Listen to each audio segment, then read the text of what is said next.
And welcome to the Globus Limited Q2FY23 earnings conference call. As a reminder, all participant lines will be in the listen-only mode, and there will be an opportunity for you to ask questions after the presentation concludes. Should you need assistance during the conference call, please signal an operator by pressing star then 0 on your touchtone telephone. Please note that this conference is being recorded. We have with us on the call today Mr. Shekhar Swaroop, Joint Managing Director, Mr. Paramjeet Gill, CEO Consumer Division, Dr. Bhaskar Roy, CEO, and Mr. Nilanjan Sarkar, CFO. With this, I now hand the conference over to Mr. Shekhar Swaroop, Joint Managing Director. Thank you, and over to you, sir. Thank you. Good morning, everyone. Welcome to the Q2 and H1 earnings call. At Globus in the last few years, we have focused on creating steady growth through a well-entrenched distillation business, as well as laying a foundation for our consumer business. In this calendar year, we have commissioned new capacity of 280 KL per day with a 140 KL expansion in West Bengal and 140 KL greenfield project completed in Jharkhand.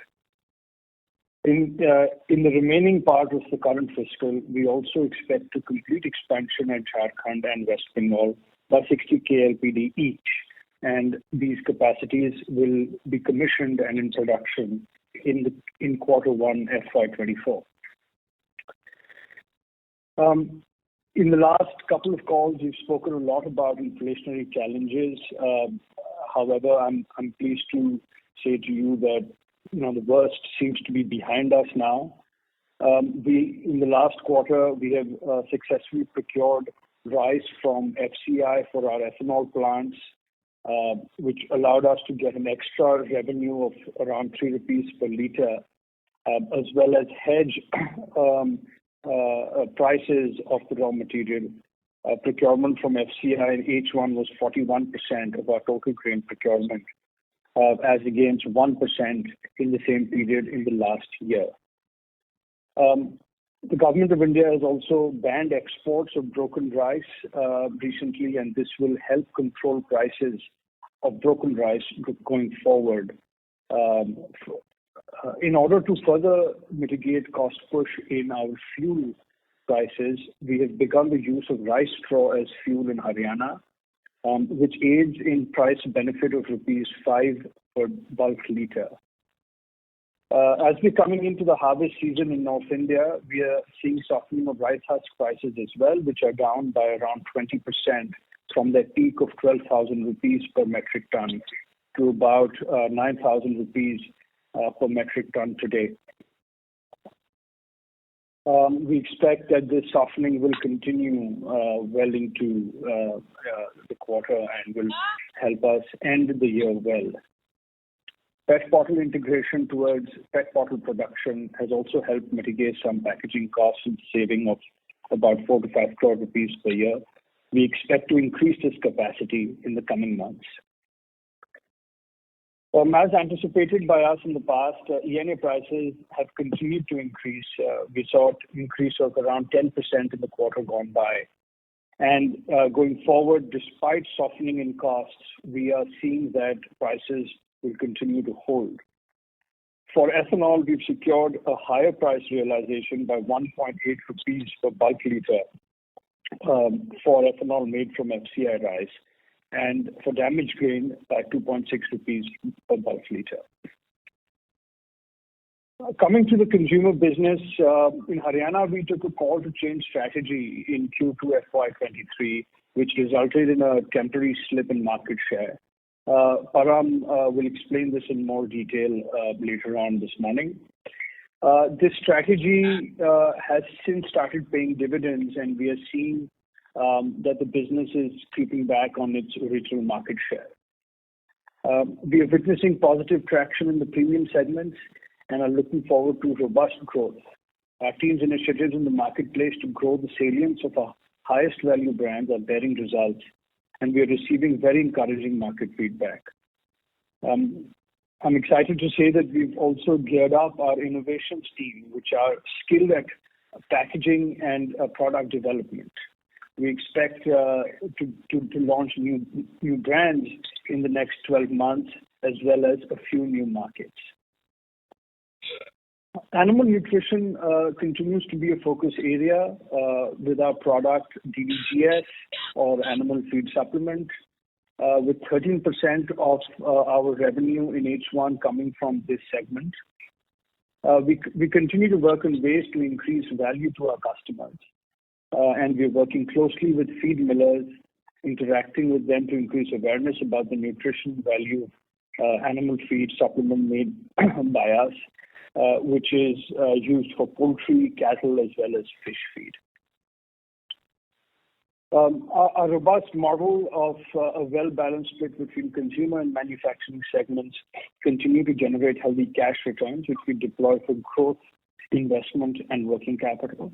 Even with our capacity expansion, our debt-to-equity ratio stands at 0.3x, and our business continues to generate strong cash flow to fuel our near-term growth plans. I now request Param to take us through the work being done by the consumer team. Thanks, Shekhar. Good morning, everyone, and hope you all are well. In the consumer segment, the aggregate sales in Q2FY23 came in at about 3.2 million cases. It was down 5% year-on-year and 19% quarter-on-quarter. Impacted due to the softer volumes in Rajasthan and Haryana, with the reversal being seen in the current quarter. In the quarter gone by, the average realization of the consumer segment increased from around 490 rupees per case in Q1 to 510 rupees per case in Q2 of this year, on account of better mix and lower trade spends in Haryana as a result of sharper focus on brand profitability. Going forward, with our product mix improving towards value plus and premium segments, we believe realizations will continue to remain strong. Let me start on the value and the value plus segments. In Rajasthan, the government's sudden increased focus on value segment led to a higher salience shift towards this segment, thus softening our value plus salience. However, our overall market share gain continues, with GSL currently at 34 market share points on the back of robust value as well as value plus spirits. Our whiskey brand Globus Green, which was launched earlier this year, is showing green shoots, and we are hopeful of accelerated growth on this brand.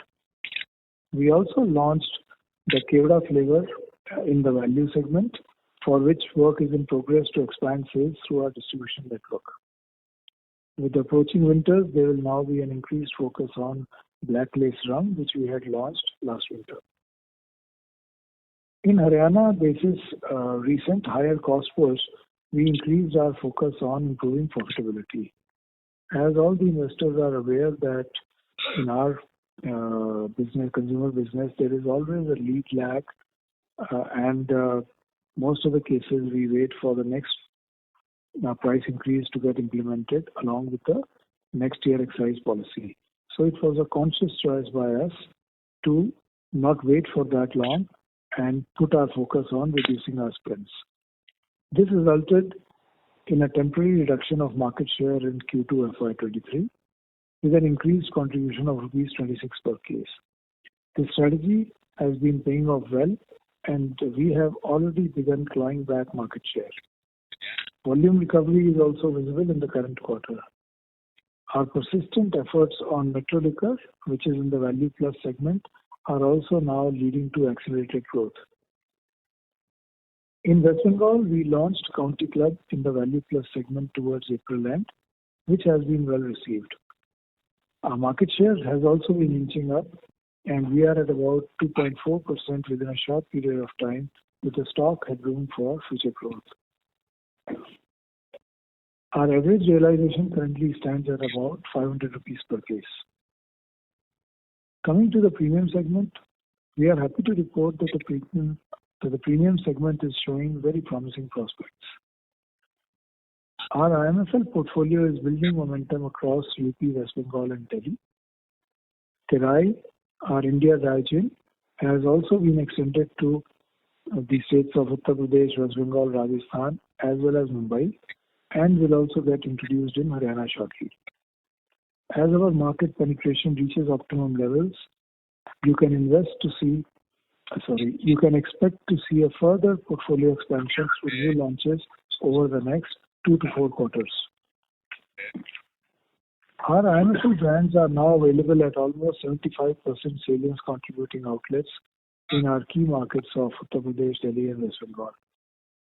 Portfolio expansion work has been going on in full swing, and you will see your company expanding its offering very quickly in the next 2 quarters.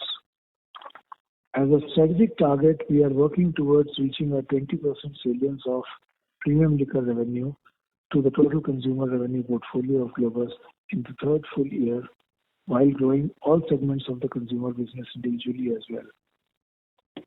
This will improve margins as well as cash generation from the consumer business. We continue to invest prudently towards this vision. Our average realization per case stands at around 1,500 rupees per case. May I now request Dr. Roy to lead the conversation? Thank you very much. Good morning, everyone, and thank you, Mr. Gill. As Mr. Shekhar Suru mentioned earlier, we are focused on enhancing our operations in the past few quarters and seeing tangible benefits. Even with the expanded capacity of 665 KLPD, capacity utilization was at 90% in quarter 2 and half year FY23, with the increased capacity being utilized entirely for sales of VNA or ethanol. Quarter 2 FY23 recorded highest ever bulk alcohol sales of 43.33 million liters, up 62% year to year and 6% quarter to quarter, at an average realization of rupees 59 per liter, which stood higher by 14% year to year and 2% quarter to quarter.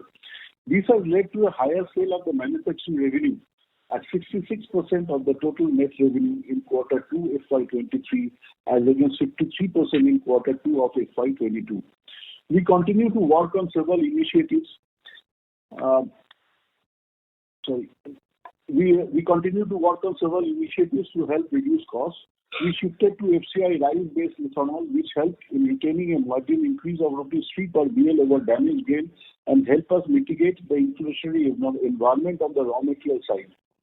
We have procured 40% of our total raw material as FCI rice, and we shall continue to do so if it tends to be in our favor. Our rising energy prices, like we mentioned on the last call as well, we have direct coal linkages and purchase from the CCL in addition, reducing energy requirements in process. Some other initiatives include improve of AFS quality in West Bengal, increasing inventory capacity of raw material and fuel, PET bottle own production in West Bengal and Haryana. Overall, this led us to mitigate the cost increase to the extent of rupees 12 crore in half year FY23. In other updates, our agreement with Bacardi India will start from the current quarter and will add incremental revenue from here on for bottling their flagships Dakram, Bacardi Black and other brands in West Bengal, aiding revenue and better utilization of the Panagar facility. All the plants are running at optimum capacity. Kamalka is also at optimum levels. With the flood prevention upgrades to the Bihar facility, the factory continued to run smoothly throughout the monsoons with no significant impact on our Bihar business in this year. I will now request Mr. Nilanjan Sarkar to continue with financial updates. Thank you. Thank you, Dr. Roy. Good morning, everyone. During the quarter gone by, net revenue recorded a growth of 25.7% year-on-year to rupees 480 crore, but was marginally lower by 3% quarter-on-quarter due to the decrease in value spirits. The bulk alcohol, which forms a key part of the manufacturing business, recorded a revenue growth of 84% year-on-year and 8% quarter-on-quarter to rupees 253 crore in quarter 2 FY23, led by enhanced capacities and better realizations. The consumer segment revenue stood at rupees 163 crore in Q2 FY23, which was lower due to a temporary dip in CS country liquor sales in Rajasthan area for reasons laid down by Mr. Paramjit earlier. Gross margin is at 41%, was largely maintained quarter-on-quarter on the back of higher bulk alcohol and consumer realization. EBITDA margin stood at 8%, lower primarily due to the temporary fall in revenue in consumer liquor sales in Haryana and Rajasthan in Q2 of FY23. This was further exacerbated with high cost of power and fuel, which was 22% high quarter-on-quarter in Q2 of FY23. With crop season coming, there are signs of tapering of the inflationary input cost measures. The company continues to generate healthy cash profits, and we continue to utilize our surplus cash for investing in expanding capacity as well as product and other market development.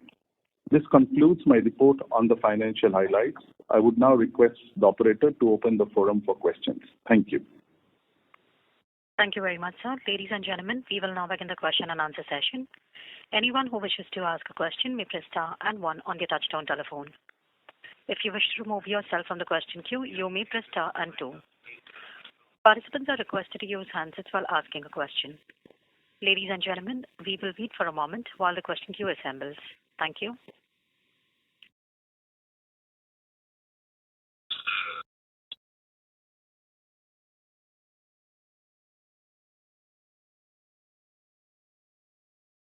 The first question is from the line of Abneesh Roy from Nuvama Institutional Equities. Please go ahead. Yeah, thanks. My first question is on the gross margins. In H2, I understand that gas prices for glass manufacturers are up sharply by around 60%. So how does it impact glass prices for you and the industry? And similarly, on the other raw material, how do you see H2?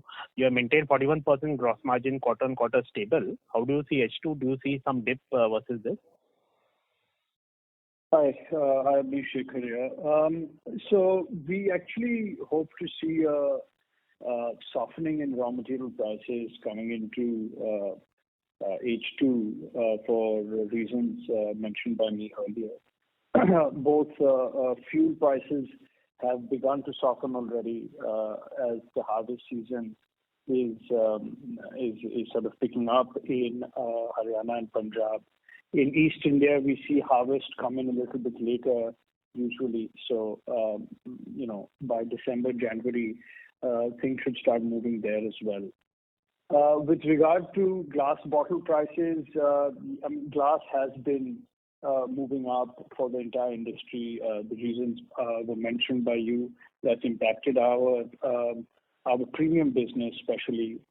Be that as it may, the segments that we have launched our products in, and also the budgets that were prepared earlier, we are within our budgeted cost of production for our premium brands. So, we don't see a huge impact on our business there. For our value business, we have worked on increasing for our value plus business, we've worked on increasing our market bottle percentage. So that's the used glass bottles, our branded used glass bottles. We've tried to increase their share in the last quarter.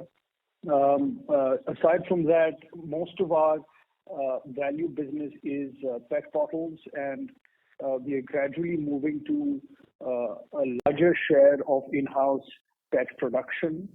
Currently, entire West Bengal and entire Haryana are on internal own manufacturing of PET.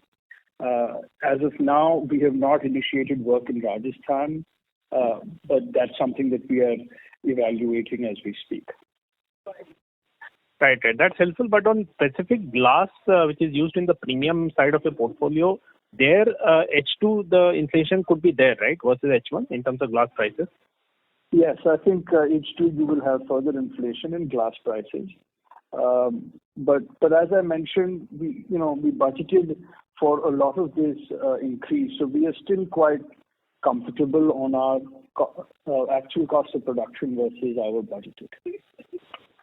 Sure. My second and last question is on the Haryana market. You have focused more on profit side, but you also mentioned that the market share softening is temporary. So are the other players also now focusing on profitability, and that's why it's a level playing field, and that's why your market share is now coming back? Is that the reason? That's a good question. I'm going to ask Param to take that, please. Yeah, exactly. So, during these times in a competitive market, when there is a cost push, generally we see that somebody waits for the first initiative, and this time we took the initiative, and we started seeing that other players and competitors have also started reacting in a similar fashion and have started tightening their belts, and that is what is giving us this confidence, and some of it, as I said, is already visible in the last couple of months. And you are sure, so you are in the zone when you make that statement, because prudently, not many want to wait till the next excise policy and want to start countering the inflationary measures as we go along. Sure, thanks. That's all from my side. Thank you. Thank you. The next question is from the line of Priti Raj from Unifi Capital. Please go ahead. Sir, can you explain what exactly is the change in the policy, that was announced by the Rajasthan government, and when was this implemented? Param, could you please? Yeah, so as we say, obviously most of these governments have a much larger say in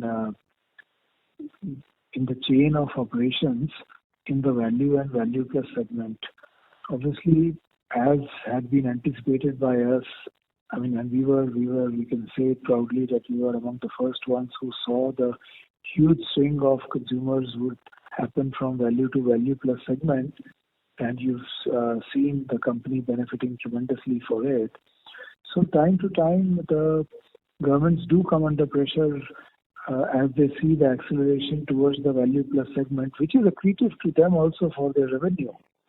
The government revenue also is higher per case on value plus segment. But time to time, if they feel that the revenue of value plus is just shooting up and the value is sinking, they tend to sort of make efforts temporarily, though, to soften the decrease in the value segment. It is more, I would say, a knee-jerk reaction in terms of trying to protect local industries and the immediate response of the management of excise. And we've seen that it has never worked. All it has done is it has just created a blip, and then the trend continues to move on, because you can't change the flow of the river of upgrading, which the consumer has been demonstrating in our market for many years. So the excise has obviously started supporting a little bit extra on the value segment, and that is where we are seeing. But the important thing is that individually we are gaining share on both, on the value segment as well as on the RML segment, as well as collectively. It is because of the salience change that we have seen a sudden pressure against our expectations. And we are thinking the pressure will automatically start softening, and it will happen sooner than later, and it will start moving again towards its natural course, where value plus is unstoppable and will continue to move towards dominating this whole category. So just a follow-up on this. See, when you say supporting the value segment, what exactly government is doing? Could you specify? Is it something to do with marketing? We must understand that we are in regulated business. We are in a regulated business, and the government, when they try to influence the channel partners, then temporarily everybody responds to the request from the government favorably. Having said that, the consumer at the end outlet is ultimately going to ask for what he wants. So we have seen innumerable policy changes in liquor industry across states, across all the times. Not each one of them is explainable in very demonstrative terms. So time to time, because of their own internal assessments, and they try to determine the path. And we've seen that never has it ever succeeded. So, and that is where they have sort of tried their best to support the value segment. As a result, what happens is the pipeline of the value segment starts increasing. The pressure on the value segment starts increasing. The whole pipeline starts getting filled much better than the value plus segment. And this starts in the short term creating an impact of skewed shares. And as the consumer will continue to make its choices, because the consumer has his choices lined up, and at the retail counter, consumer's choice is unnegotiable, neither by us nor by anybody else. And when that consumer continues to exercise his choice and the pipelines are totally skewed, then again the desired consumer franchise brands start jumping into it. And that is where it gives us the confidence. So we can assume that it will take a few more quarters for volumes to get normalized, right, in Rajasthan? Yeah, and we've seen this earlier also, that on a couple of occasions in the past also, value plus segment has seen a sudden pressure, and then it started easing off and again building up momentum, because it has been demonstrating much more robust growth than the value segment over years now. And we don't think that's going to stop. Because it's not only in Rajasthan, we're just seeing it across. Now, West Bengal, we have launched value plus segment, and suddenly we are seeing an acceleration there. I mean, so this trajectory is unstoppable. And these sort of small hiccups will continue to be part and parcel of our short, medium-term journey. So just final question from my side. This is to the CFO. Could you give the breakup of other expenses? I mean, because the number seems to be extremely high, so I just wanted to understand at least the major line items here. So the other expenses break up mainly 52% of the other expenses is on power and fuel. So the other expenses for Q2, if it is 138 crores, almost 74 crores is on power and fuel. And the other breakup of other expenses include my freight expenses, my IMFL marketing above the line, top line marketing expenses, and other expenses relating to bottling of the company. So 52 to 55% of the expenses on power and fuel. And what has been the 74 crore number a year back? I mean, the power and fuel? 74 crores, yes. No, I mean, a year back, say Q2FY23, what was the corresponding number? In quarter one of last year, the number was 60 crores. Quarter to quarter, number was 60 crores last year. Fine, sir. That's all from my side. Thank you. The next question is from the line of Nitin Awasthi from InCred Equities. Please go ahead. Hello, sir. Firstly, thank you for including slide number 7 in the presentation, which is consumer business performance trend. This is something new that you have included. Questions about this has continuously kept on coming. Mr. Awasthi, we are unable to hear you clearly. Can you speak a little closer to the phone? 1 second, please. Yes. Hello, am I audible now? This is better. Thank you. Yes. So I was saying, firstly, thank you for including slide number 7 in the presentation, which is the consumer business performance trend. Gives a clear picture of what is happening on the IMFL side. The business, is something which is not very clear till now. Beginning with the questions that I have. So that's the first question among the slide itself. Do we have brands in the IMFL segment in the regular and the others category? No, we don't, Nitin. That's why we've consciously put in that row which says prestige and above and regular and others. We don't have any brands in IMFL which does not fall into prestige and above category.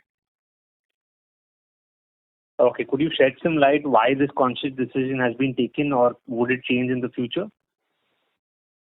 Yeah, that's a great question. So, Param, can I ask you to take that, please?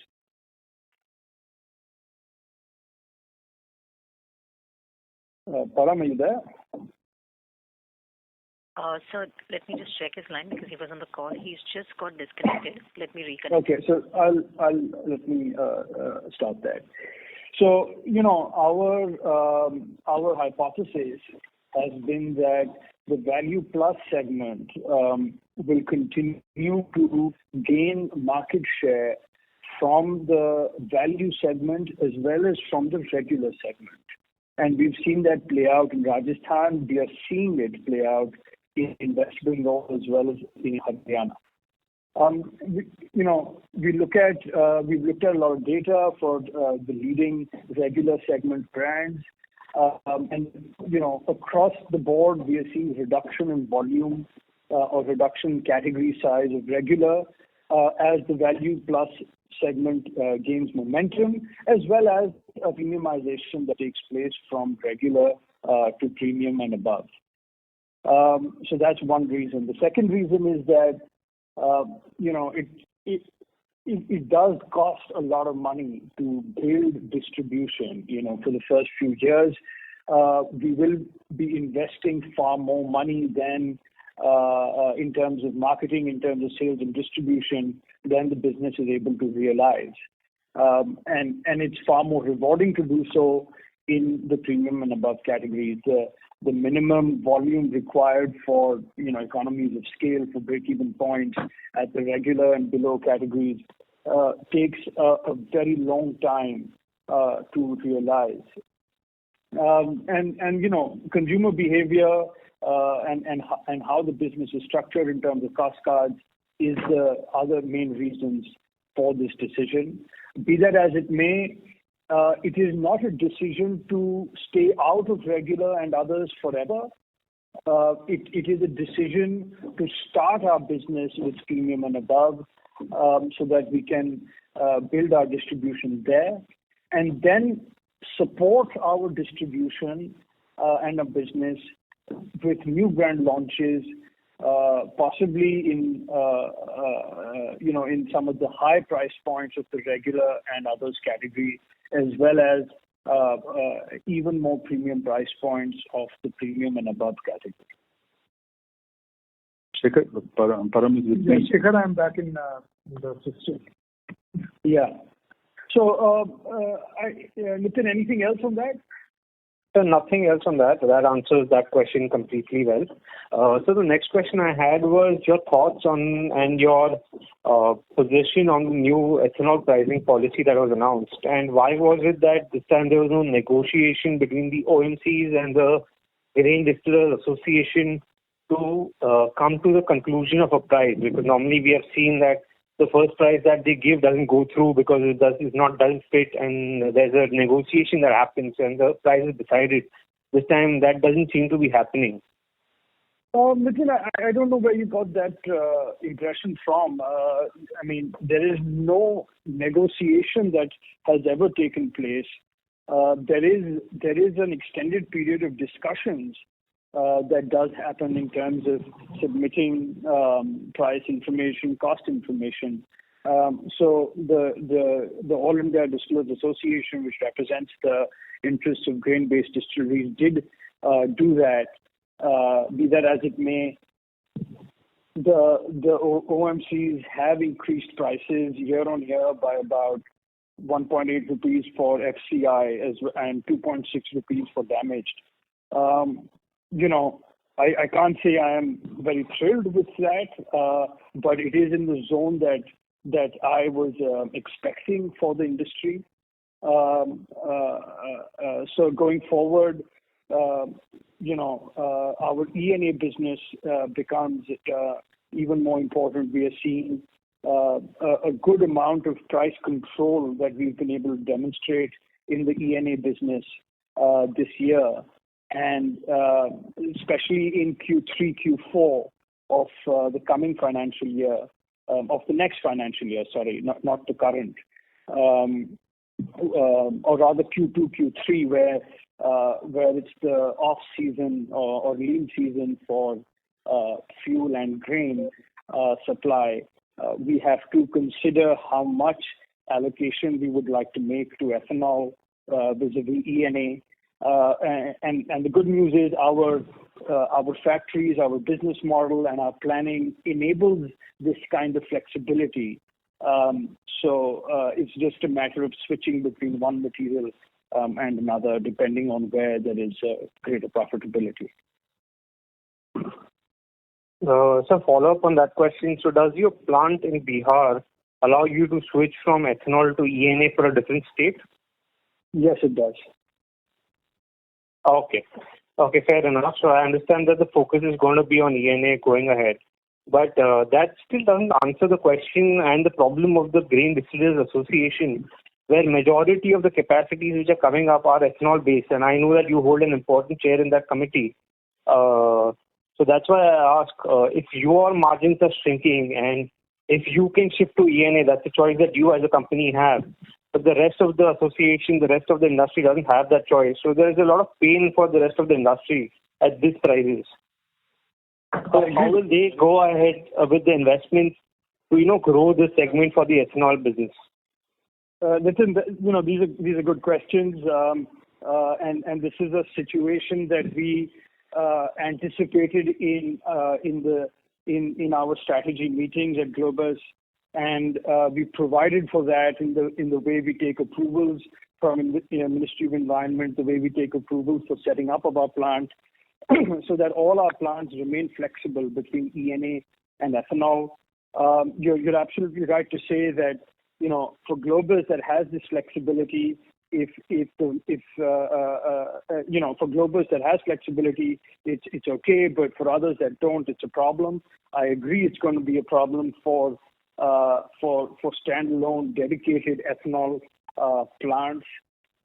We have to wait and watch what is the impact of that on the fuel ethanol program, as well as on the rush of distilleries that have been coming up in the country. I do see a little bit of a cooling down of those investments. Understood, sir. Sir, finally, last question from my side. A peer of yours has filed the DRHP, and some interesting points of studies which have come out from that is that they dominate their business share in the IMFL segment within 2 states, and that itself gives them such a huge revenue or recognition. So, and while you have a pan-India strategy, now I'm not doubting your strategy, or I'm not saying your strategy is wrong or their strategy is right. I just want to understand if you could shed some light, a little bit on what exactly is your strategy. Do you have a pan-India brand and you have a state focus? Or do you have a state focus and then you increase that, you take that branch to different states once you capture a certain market in that certain state? So listen, we don't have a pan-India strategy. Okay. But we have a strategy that focuses on 6 markets, of which 5 of them have been launched. It is possible that we grow this 6 strategic markets to 7, but that's the sort of vision in the short to medium term right now.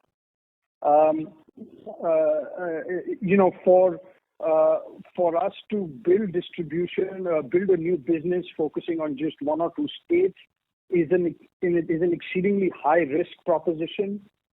It's important for us to have some width of distribution, a few states in play, and then you're going to have a situation. I'm aware I'm stepping on Param's toes a little bit. I think you should hear from him, but just one last point on this, which is that you're going to have a situation where a few states outperform the others. So in 5-7 years, after this business has matured a little bit, you're going to have a situation where few states are responsible for a lion's share of our market size. But Param, anything you'd like to add on this, please? Yeah. Thanks, Shekhar. So the brands that we have introduced and have started playing in these strategic markets have an all-India presence in terms of their segments. And they are very popular segments and very fast-growing segments. Having said that, like any good strategy, we chose the markets where we want to initially operate through a filter, which I think 4-5 quarters back I had alluded to, which gives us a reasonable right to win. Because each organization has its strengths, and we have chosen these markets in a way that we have a right to win, we have the strengths to win, we can achieve a break-even in time and line with our business plan, and from there we will expand. At this point of time, we have not created a 10 to 15-year vision yet, except for a very broad paper. So our immediate strategic objective is to ultimately reach a certain stage, which we have called out 20% of the contribution of the consumer business through premium. And this will be achieved out of these 6-7 states itself is our confidence. And we are driving relentlessly towards achieving this objective. Does that sort of answer your point? Yes, sir, that does it. Thank you so much. That was all the questions from my side. Thank you. Thank you. The next question is from the line of Tarang Agarwal from Old Bridge Capital. Please go ahead. Hi, good morning. I'm sorry I'm joined the call late. Just wanted to check, I think Mr. Sarkar alluded to power and fuel being 74 crores in Q2 and about 60 crores in Q1 of FY23. Did I hear it correctly? Yes. On a quarter-on-quarter, 24 crores for this current quarter, and for the same period last year, it was 60 crores. Same period last year, it was 60 crores. So out of 86 crores of manufacturing expenses, 60 crores was power and fuel. No, the last quarter, it was quarter one of last year. Sorry, quarter two of last year was 36 crores, and quarter two of current year is 74 crores. Quarter one of last year was 60 crores. Quarter one of this year was 60 crores, you mean? 60. Yes. Excuse me? Hello? Yeah, quarter one of this year is 60 crores. Quarter two of last year was 37 crores. And quarter two of this year is 74 crores. And quarter one of last year was? 60 crores. Sorry, the quarter one of last year, no, we don't have the number now. Okay. Yeah, but it would be similar to the 36 number. 30 crores. So almost a 100 crore push on power and fuel. Would that be the right way to look at it for H1 FY23 over 22, right? Okay. And the second, actually, the observation was, I think, with the new distilleries coming in and the manner in which the volumes have picked up, it seems like the offtake has been almost quite seamless.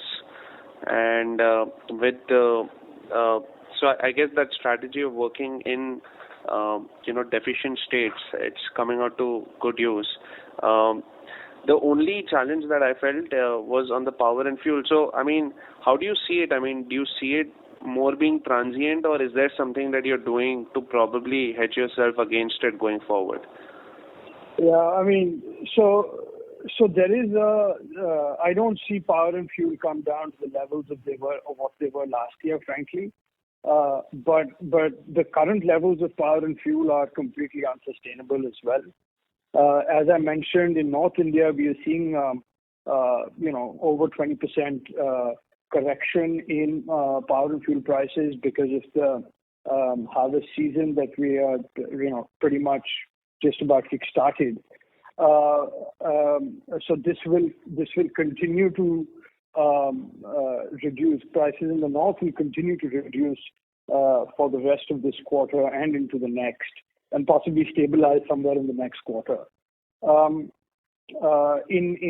the east, in quarter four, we will see a reduction in prices, and they'll stabilize in Q1. I think the most important thing to watch out for in power and fuel is how much coal is being released by Coal India for industrial applications. In the last couple of months, we've seen an increase in the frequency of auctions being conducted. We've seen some efficiency coming to how quickly orders are being fulfilled by Coal India and its subsidiaries. So if that's to continue, we will end up seeing the later part of the next financial year remain soft or softer than this year as far as fuel is concerned. But for the next couple of quarters, I have a pretty good visibility that prices will be soft. We have to be a little watchful for the quarters after that in terms of how much coal is being released by Coal India into the industry. Even though we needn't consume that coal directly, but it does impact the price of fuel, whether it's coal or rice husk, for all industry. So is the rice husk price, is it in some way benchmarked to the extent coal prices? There is no formal benchmarking, but what ends up happening is that wherever fuel is cheap, industries switch. I'm not talking about power plants. I'm talking about captive power users. Most of them have the ability to switch between rice husk and coal. So we see power plants or other industries shifting between these two, and as a result, a sort of an equilibrium gets maintained. Got it. That's helpful. Thank you. That's it from me. Thank you. The next question is from the line of Kshitij Saraf from Tusk Investments. Please go ahead. Hi, how are you? There was a long-term guidance that was given in terms of the margins being 18 to 20%. With all the improvements that we talked about, which was the lowering of raw material prices on the energy side as well as rice husk, and the value addition in the consumer business, do we feel that over the next, what is your guidance in terms of operating margins over the next 2 quarters and then FY24, given the current situation? So I do see margins being north of 15% for sure in the coming quarters. With what I've just said about fuel prices going into the later part of next financial year, I don't see them coming down to the same levels as they were last year, right? So, I wouldn't go up to 20% anymore. I would stay at around the 18% level. That would be my expectation. So anywhere between 16 to 18%, I think is achievable. We will be increasing margins, as I mentioned, into Q3 and into Q4, and then hopefully maintaining that for the rest of the year. Of course, a huge caveat to this is how much coal is released by Coal India into industries. We've seen an increase in that, and we hope that will continue. That's it for me. Thank you. The next question is from the line of Darshit Shah from Nirvana Capital. Please go ahead. Hello. Yeah, so thanks for the opportunity. So could you please explain what has kind of changed as far as Rajasthan government policy is concerned? Have they kind of decreased the prices for value plus segment? And what basically has changed in terms of their strategy? I'm still not able to understand. So this was explained in quite detail by Param earlier. If required, we can set up a separate call for this. Essentially, there has been an increased focus on value spirits because of the sharp increase in value plus that happened in the previous year. The trade as well as some other stakeholders along with excise have created a focus on value spirits. Happy to set up a call if you'd like to discuss this in more detail in interest of some of the other questions that might be waiting. No. Is there a clarification in terms of influencing the distributors by the various departments in focusing more on value segment? So are they kind of incentivizing distributors to sell more value segment compared to value plus by whatever means possible? Yeah, it's a little more complex because as you're aware, the distributor in Rajasthan is the government or is a government-owned entity.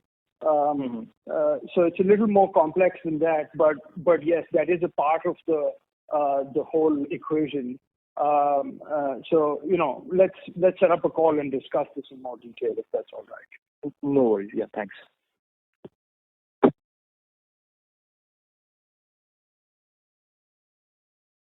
Yeah. Could we go to the next question, please? The next question is from the line of Rishabh Doshi from Nimiti Investment Advisors. Please go ahead. Yeah, my question is to Param. Like, I know in the earlier call, in the earlier participant question, you answered. The line is not clear. Could you maybe get off speakerphone or change your setting? Yeah, is it clear now? Yes, better. Please carry on. Yeah. My question is to Param. Like, I know in the earlier participant question you shared the rationale, but with respect to the policy change in Rajasthan, like, could you just share like what does the fine print say? Like, how are they implementing the policy? Like, is it through are they restricting volumes in the value plus category, or have they increased the excise? And my second question is, like, earlier you used to share the DDGS sales or volumes data. So if you could just share, like, what is going on in the animal feed segment. I mentioned in my opening remarks that the animal nutrition business or the animal feed business is about 13% of revenue. It doesn't really help to look at this as a share of or in terms of volume, because we need to sell everything we produce. The product does not have too much of a shelf life. There is a high it's a fast moving product because it's going into the animal feed business. So there are small plants of the large feed companies spread all over the country, which supply to a local supply egg or meat to the local market. So it's a relatively fast-moving product. So therefore, it doesn't really make sense to share volume data. We are looking at working on ways to increase the value of this product to our customers and hopefully increasing realizations in this product, which will go straight to bottom line. All of the way our costing works, all of the animal nutrition business goes straight to bottom line. As far as Rajasthan is concerned, there has been no price change for value and value plus in terms of excise duties.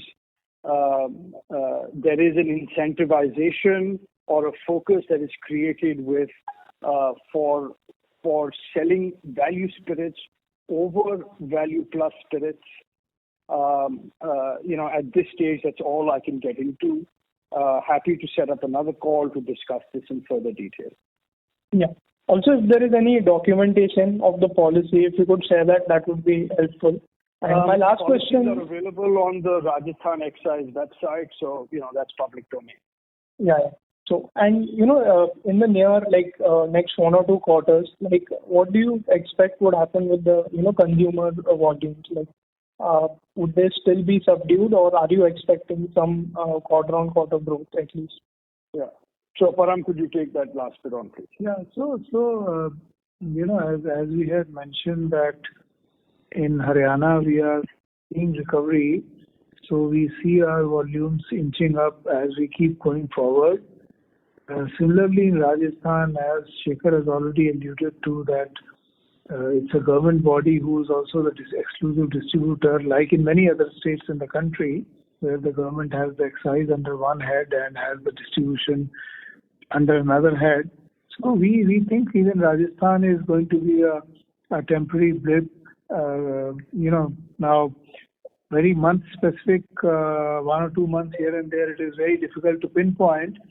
But yes, these things do temporarily clog the pipeline with less desired segments, and it takes time for it to gain its level. But I am still very, very confident that in the next couple of quarters, we will see it all inching up significantly. Yeah. So, like, one particular reason why I asked, because Q3, Q4 are seasonally strong for the consumer business. So yeah. Yeah. Sure. Yeah, that's all from me. Thank you. Thank you. The next question is from the line of Hitesh Sharma from White Sky Investments. Please go ahead.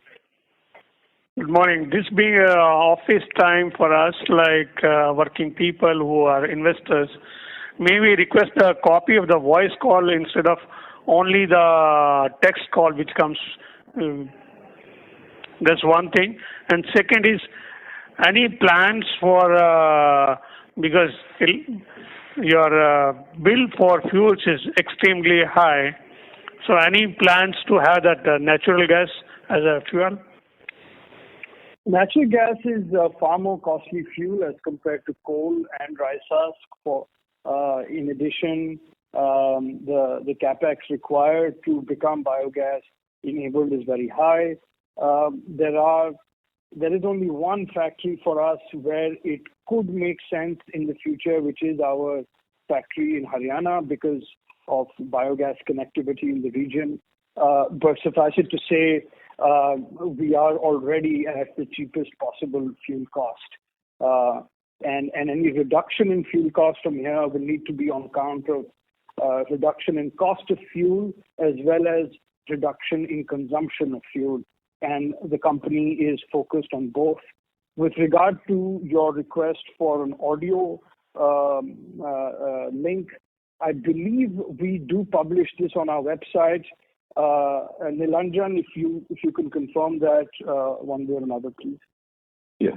Yes, we do publish it. We can see it after this conference. Okay, thank you. Thank you. The next question is from the line of Imran Khan from Longbow India. Please go ahead. Hi, thanks for the opportunity. Just wanted to confirm, you said 15% margins from next quarter onward, right? Yeah, that's what we've got sight of as of now. In terms of, or rather, that's what my expectation is based on the softening of raw material prices. There's fuel prices likely that have started happening.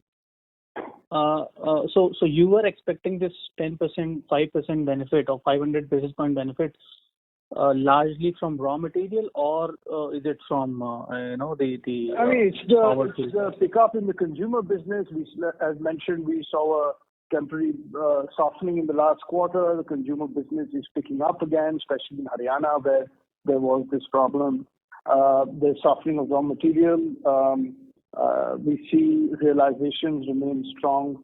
So, we're working towards that, and that is my expectation. Right. Just one more thing on ethanol, prices. So this new, price or the price increase of about 2 point some paisa is at a base of March 2022, or this is on a current base? Can you repeat that question? So I was asking, this 2.5 rupee increase on ethanol prices. Is it on over last year? It's over last year. So ethanol prices are fixed year on year, and this is over the last price, the price that was declared on 1st December 2021. Because you have also, shared some release, I think, early this year where you have got an interim price increase. So that's not the base, right? That's not the base number. Okay. Thank you.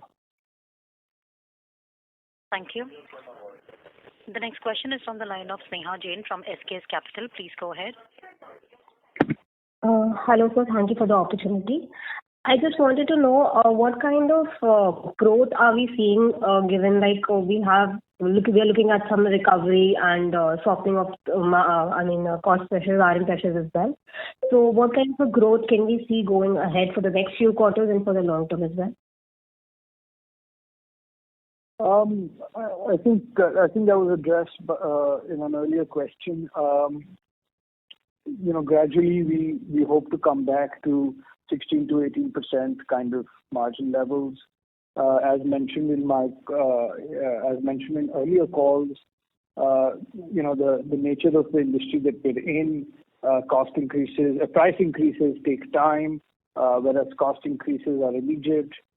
We've seen ENA prices react the quickest as was expected, and we've been able to grow ENA prices considerably every quarter.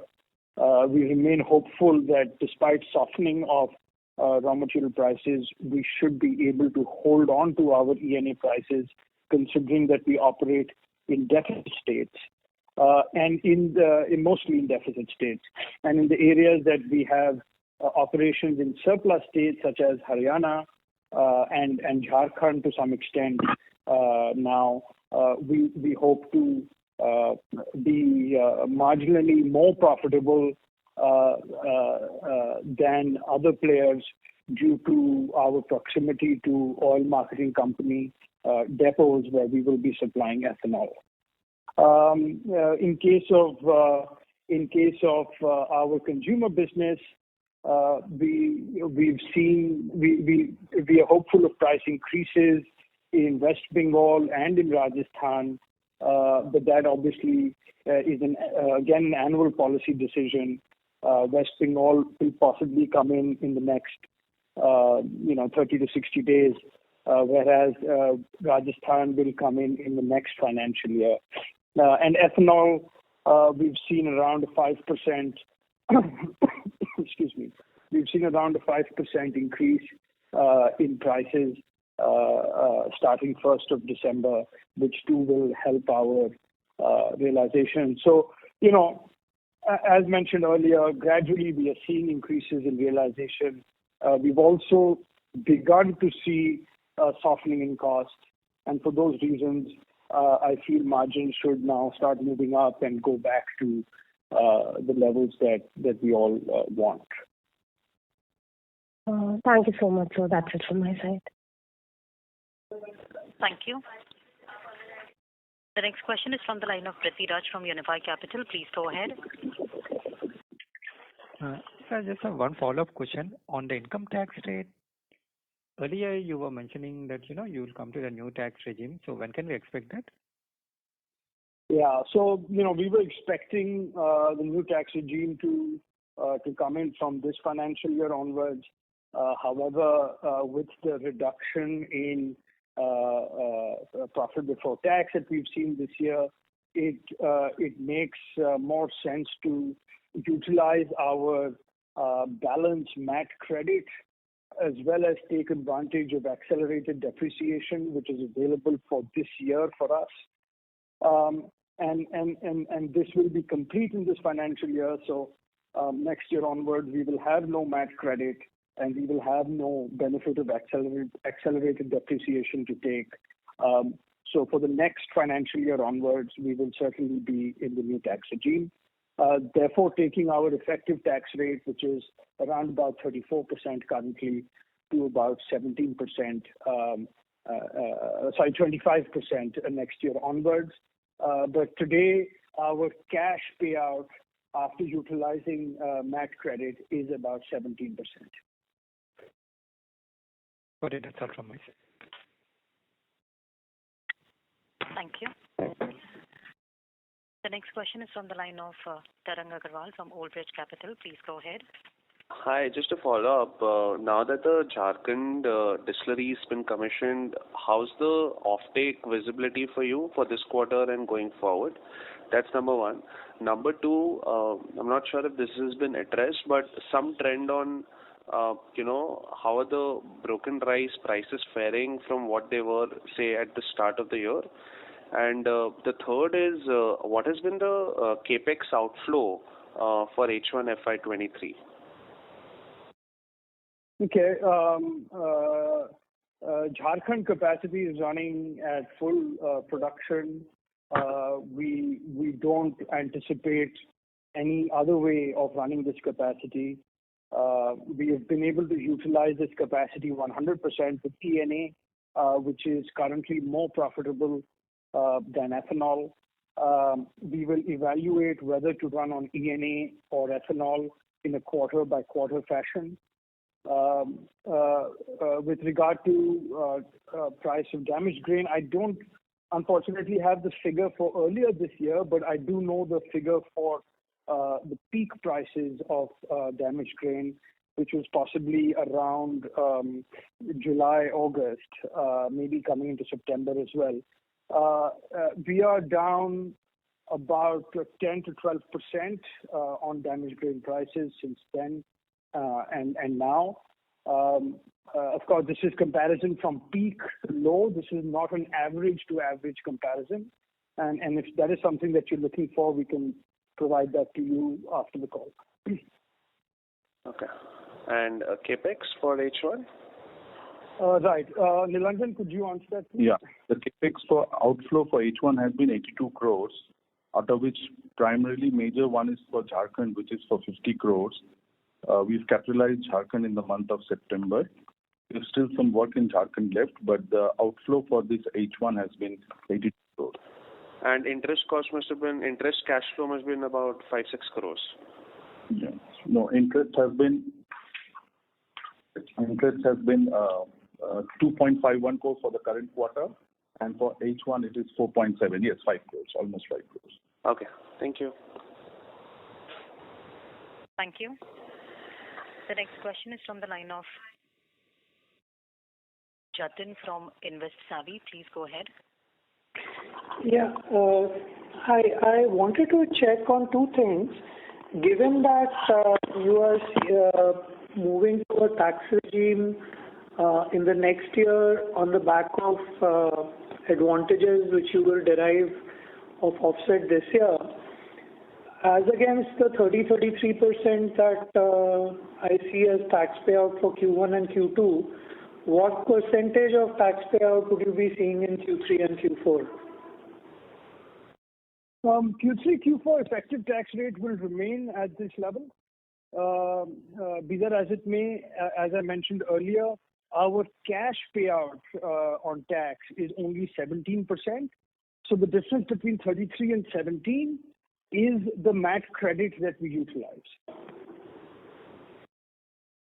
Okay.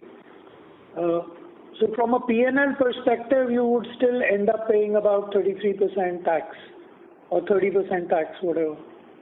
Correct. And from next year, this will be 25%, and our cash payout will also be 25%. There will be no MAT credit left, and therefore we will move to the new tax regime. Okay. The other question is that in terms of, I think partly I kind of couldn't make out, the question was asked earlier also, that the new capacity that has come up, will it be, what percentage of it will be rolled out in terms of, actually converting into revenue in Q3 and Q4? 100%, sir. The Jharkhand capacity is operating at 100%, and we expect it to remain at that level. Of course, when I say 100%, this is based on 100% available capacity. So from installed capacity to available capacity, it's about a 5% difference. So around 95% capacity utilization, which is effectively 100%, if you know what I mean. Okay, and this is, so Jharkhand actually, as per the presentation, seems to have kicked in only around 30th of September, right? Right. So this quarter we see the full impact of that. Okay, great. And the additional capacities of 60 KLPD extra on 2 plants which are to come up in Q4, I think. So yeah, so Q1, you're going to start seeing that impact revenues in Q1. Okay. Okay, great. Thanks a lot. Thank you. Question is from the line of S. Lewis, an individual investor. Please go ahead. Hi. Thank you for taking my question.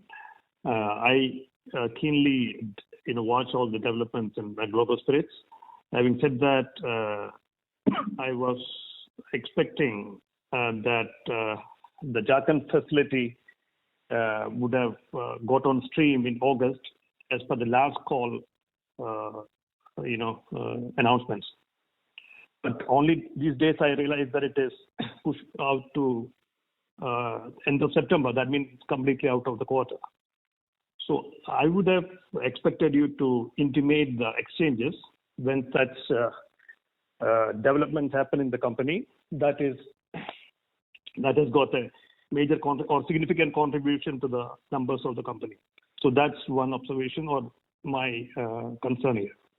That's it. Thank you for that. Thank you for that feedback.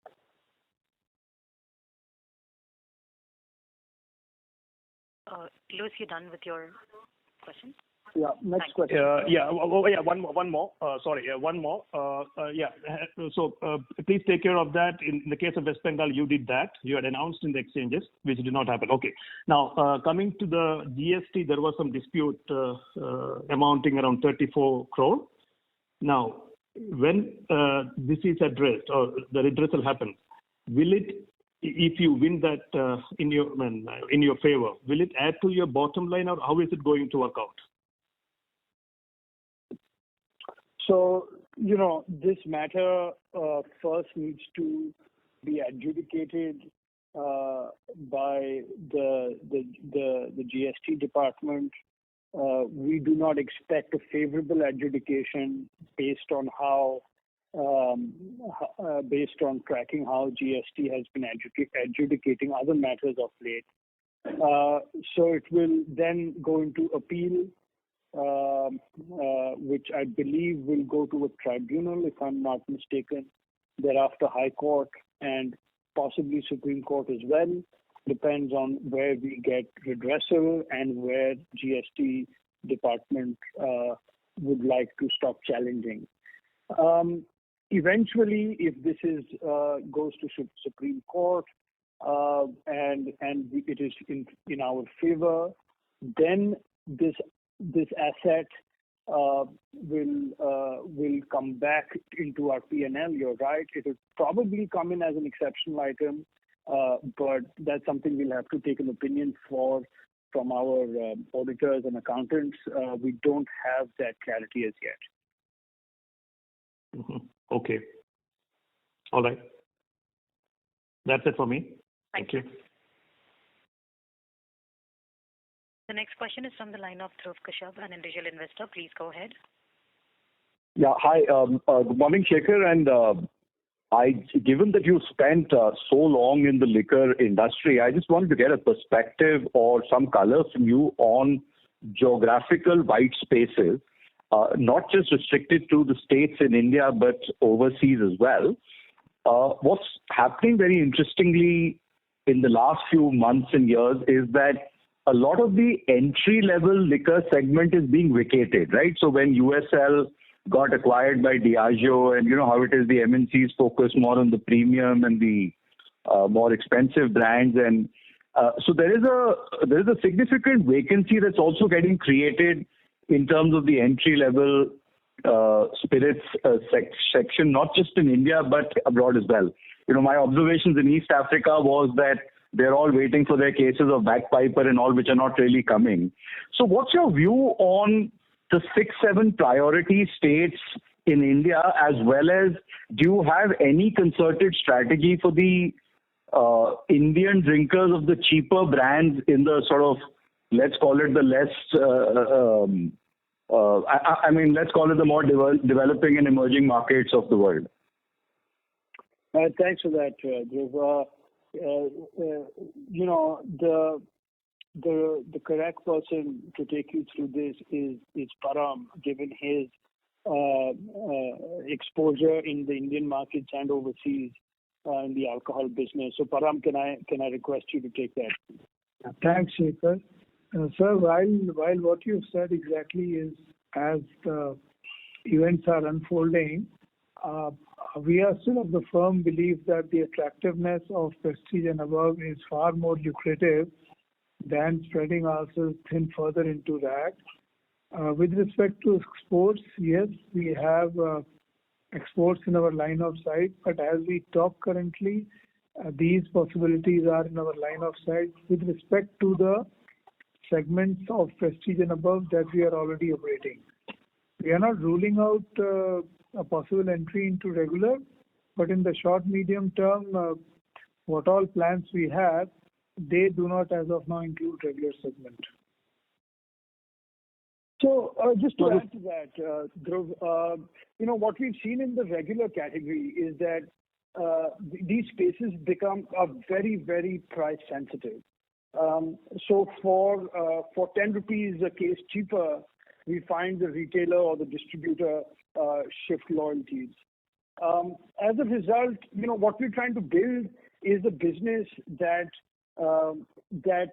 can be in control of its own growth, that is not dependent on other buyers for growth in terms of volume as well as profit. Corporate buyers, not dependent on corporate buyers. And in terms of the regular segment, that's exactly the problem that there is. And frankly, we've got enough of a play in that space when it comes to our ENA business or ethanol business. And with regard to the white spaces that are being created, especially in the Indian regular and others category, we do in fact have a play over there through our value plus segments, which is far more profitable than the regular segment. So we are trying to address this in two different ways, trying to build a premium offering at the lower end of the price point and attracting consumers to save some money and be able to get a product that they expect, as well as then offering products at the premium price points which allow the consumers to upgrade or to premiumize. Extremely useful, Param and Shekhar. Just a quick follow-up on this. If you could also give some color on the sort of states of India where you are gradually ramping up, which are the white spaces which you're still entering, etc., and what's your play going to look like? I heard 7 states. If you could just sort of elaborate a bit more in terms of naming them and where we are in each one of them, etc. Very quickly. You don't need to go into very much detail. So, Param, can you take that? So we have already made a play from this April onwards in West Bengal, Uttar Pradesh and Delhi. As we talk to you, we have entered in the states of Haryana as well as Telangana, and we have a couple of states in line of sight, which obviously for obvious reasons we are withholding the names because it does affect our capability of launching and expanding if the opposition gears itself up before adequate time. So the 5 names are already in front of you, and whatever little is left of it, we will disclose as we go further on the journey. Most useful, sir. Thanks once again. And my second and even briefer question is that, Shekhar, correct me if I'm wrong, we were somewhere in the 20-odd crore liter mark, and our destination end game in 25 is to go to 49 crore liters. Per annum, you mean? Yeah, I mean, I'm saying when I convert the KLPD per day into an annual sort of a number, it comes to somewhere between 48 and 50 crore liters when all your brownfield, greenfield, everything is over. Yeah, just give me one moment. 45 almost. So we are currently at about 760 KL, which translates into about 25 crore liters. We've got 2 more projects that are left. 3 more projects that are left in our pipeline. There's 120 KL expansion in the east, which will add about 4 crore liters. And then there is Odisha and UP, which we have not finalized the capacities of, but that has a potential of adding another 10 crore liters. So that, so this number will go to about 27 and 10, 37 crore liters. That's the rough picture. Of course, like I said, Odisha and UP, we have not finalized capacity, so the number I gave you is, pro forma or tentative. Yeah, so assuming that all of this does come through in some shape and form at some time in the future, this would be somewhere between sort of 40 and 45 crore liters a year. 40-ish. From roughly about 20 odd that you were at the beginning of this calendar year, right? So that's almost doubling over 2-3 years. Yeah, I think it'd be less than, so maybe less than 20, I think 17, 18 is probably where we started this calendar year. So almost 2.5 times as destination state. My last question, sir, and a very quick one, is that the way we are seeing, the way our business is structured is that the price is not controlled in our hands because we get price increases from the powers that be at the frequency that we get them. The raw materials are going through the roof, both in terms of input costs, fuel, power, or the actual product that you use to sort of convert into finished product. Now, my thing is that we were at about a 23, 24, or maybe a 21% EBIT at the peak. We were at roughly about 11 to 14% last quarter, and we're at about 8 this quarter. Now, I understand you saying that the destination will look like more 18-ish and not 21-ish eventually when everything's going for us. But how are you seeing the ramp up from 8 to 18 in the next few quarters? I mean, could you give some color or breakdown on that? 8 is not entirely due to raw material and fuel prices. 8 is due to a 4% reduction caused by the problems in Haryana, which were explained earlier on the call. So if we adjust for that, it's about 11, 12. We need to increase our margins from 11, 12 to say 17, 18. And we are seeing, as mentioned earlier, softening in prices of raw material. We expect to remain firm on our ENA prices through the rest of this quarter and the next. So, in stages between now and then, of course, there is the price increases in Rajasthan and West Bengal that are expected in early next year and over the next 30 to 60 days, respectively, for Rajasthan and West Bengal. So with these initiatives, we hope to get to that point at some point in the next financial year. Thank you so much. And in conclusion, as the good old people say that, good companies and good teams can't be kept down for too long. So the going might be tough, but I guess the way you guys are running it, great times are not very far away. Thank you so much. Thank you. Thank you. Ladies and gentlemen, that was the last question for today. I now hand the conference over to Shekhar Saroo for his closing comments. Over to you, sir. Yeah, so thank you everyone for taking the time to join this call. If we have left out any questions or any further clarifications are required, please contact us or our IR team at Stellar, and look forward to speaking to you all soon. Bye. Thank you, ladies and gentlemen. On behalf of Globus Spirits Limited, that concludes this conference call. Thank you for joining us, and you may now disconnect your lines.